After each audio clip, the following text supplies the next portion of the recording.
नमस्कार, मैं राहुल कठेरिया।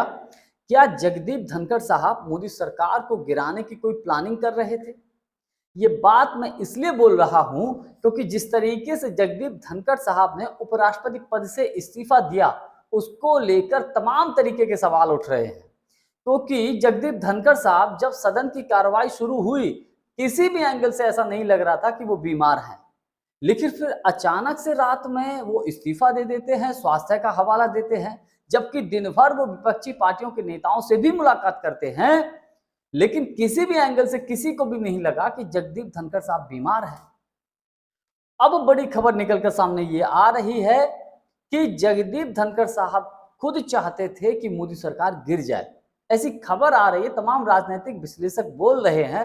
इसमें कितनी सत्यता है मैं इसकी कोई पुष्टि नहीं कर रहा हूं, लेकिन ऐसी खबरें आ रही हैं कि उन्होंने किसी से कहा कि आप जाइए चंद्रबाबू नायडू को समझाइए कि सरकार से अपना समर्थन वापस ले लें। मैं उनको फोन करके बता दूंगा, यानी कि मैं उनको बोल दूंगा और आप उनको समझाइए।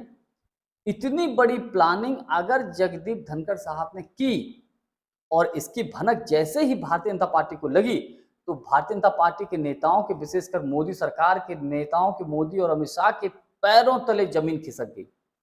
ये क्या खेल हो गया? एक वक्त दौर ऐसा था कि जगदीप धनखड़ साहब मोदी जी के लिए खुलेआम बैटिंग करते थे, फ्रंट पे आ जाते थे, विपक्ष के नेताओं को बोलने का मौका तक नहीं देते, उल्टा सीधा बयान उल्टा सीधा बयान उनके लिए बोलते थे, डांटने लगते थे। ये हाल था जगदीप धनखड़ साहब का।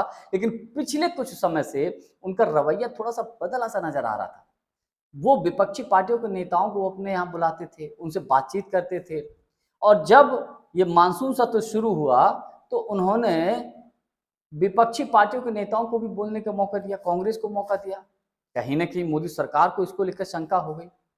ये होती तो चल जाता, लेकिन जो बड़ी खबर आ रही कि चंद्रबाबू नायडू को लेकर ऐसी बात उन्होंने कही, अगर इस बात में सत्यता है फिर तो मोदी सरकार के लिए बड़ा संकट की घड़ी थी।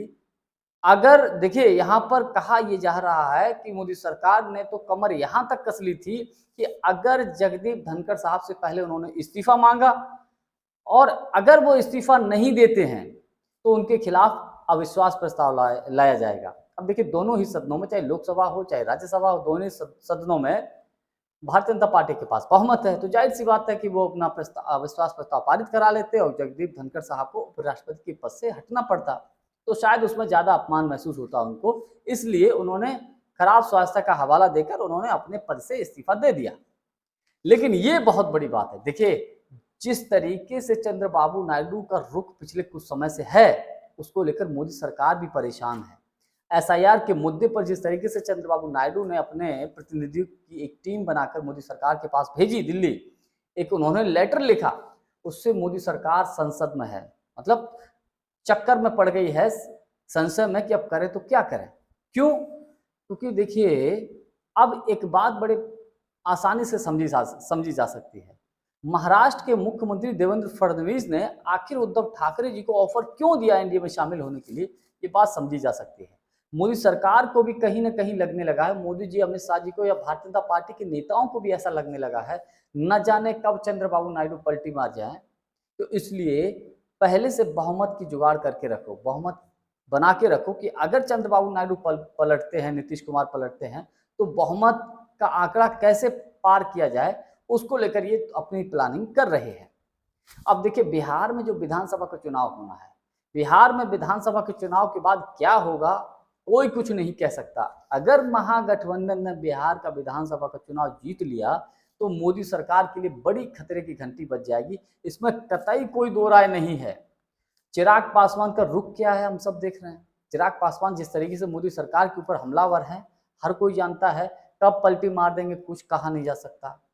उधर एकनाथ शिंदे तो नाराज हैं ही महाराष्ट्र में, क्योंकि उद्धव ठाकरे को जब ऑफर दे रहे हैं और उद्धव ठाकरे की पार्टी से वो टूट कर, उन्होंने विधायकों को तोड़कर अपनी अलग पार्टी बनाई, तो जाहिर सी बात है अगर उद्धव ठाकरे वापस आ जाएंगे तो उनको नाराजगी होना तय है। तो ऐसे में इस वक्त मोदी सरकार के लिए बड़ी संशय की स्थिति है, बड़ी परेशानी वाली स्थिति है। करे तो करे क्या, आगे कुआ पीछे खाई वाली स्थिति है।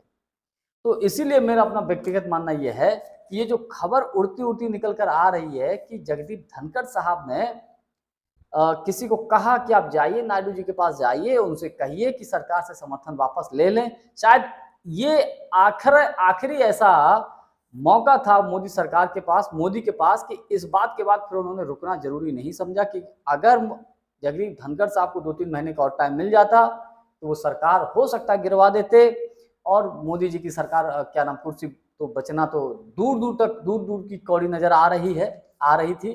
तो इसलिए मेरा अपना व्यक्तिगत मानना यही है कि इसीलिए उनसे कहा गया कि आप इस्तीफा दीजिए, उन्होंने, और उनको मजबूरन इस्तीफा देना पड़ा।